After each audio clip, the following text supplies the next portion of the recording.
High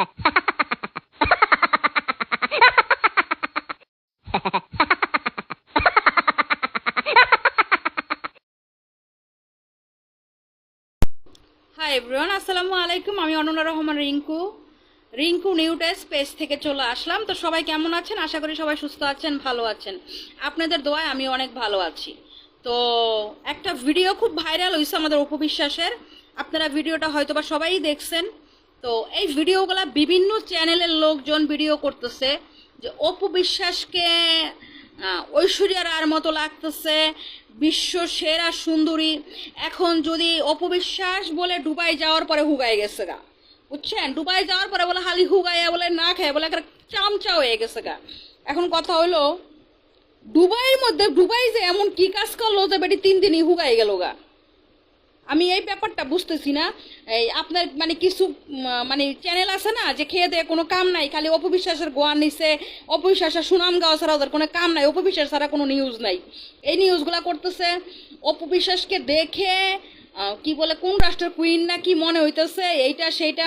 অপবিশ্বাসকে নিয়ে এখন আমাদের বাংলাদেশের প্রডিউসাররা ভাববে যে অপবিশ্বাসকে নিয়ে এখন ছবি করা যায়।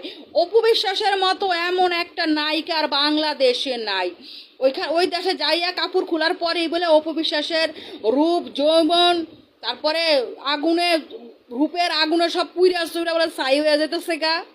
মানে কি যে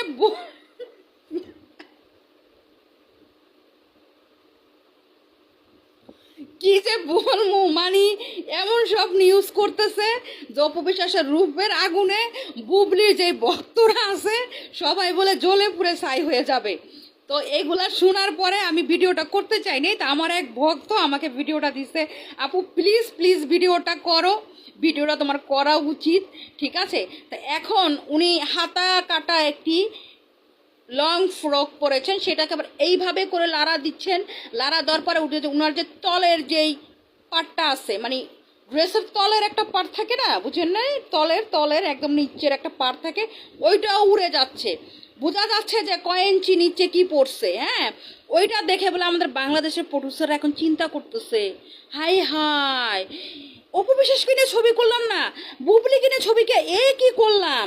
বুবলি তো কোনো ভালো নায়িকাও না, গায়িকাও না, বুবলি তো আমাদের সব কিছু ধ্বংস করে দিচ্ছে। এখন বলে বাংলাদেশের ডিরেক্টররা এগুলো বলছে, মানে আমাদের বাংলাদেশের নিউজ চ্যানেলগুলো পাগল হয়ে গেছে, বুঝছেন? তো যাই হোক, ভিডিওটা কেমন হলো সবাই জানাবেন, এবং লাইক কমেন্ট তো করবেনই, লাইক কমেন্ট করবেন না। আর খালি বলেন আমি ঝগড়া করি। কার সাথে আমি ঝগড়া করি বলেন তো দেখি? আপনাদের সাথে ছাড়া কারোর সাথে ঝগড়া করি? আমি আসলে কথাই বলি এইভাবে, হ্যাঁ, ঝগড়া না, আমি জাস্ট ফান করে কথা বলি। আর আমার ফান করে কথা বলতে ভালো লাগে, কেউ আমার কথা রাগ করবেন না। আমার ভুল হলে মাফ করে দিবেন। যদি কোনো জায়গায় কোনো কিছু ভুল হয় আমাকে বলবেন, কমেন্ট করবেন যে আপু তোমার এটা ভুল হয়েছে, তোমার এটা বলা ঠিক হয় না, আমি অবশ্যই শুধরাই নিব। তো সবাইকে অসংখ্য ধন্যবাদ এতক্ষণ আমার সাথে থাকার জন্য। আল্লাহ হাফেজ, বাই, টাটা।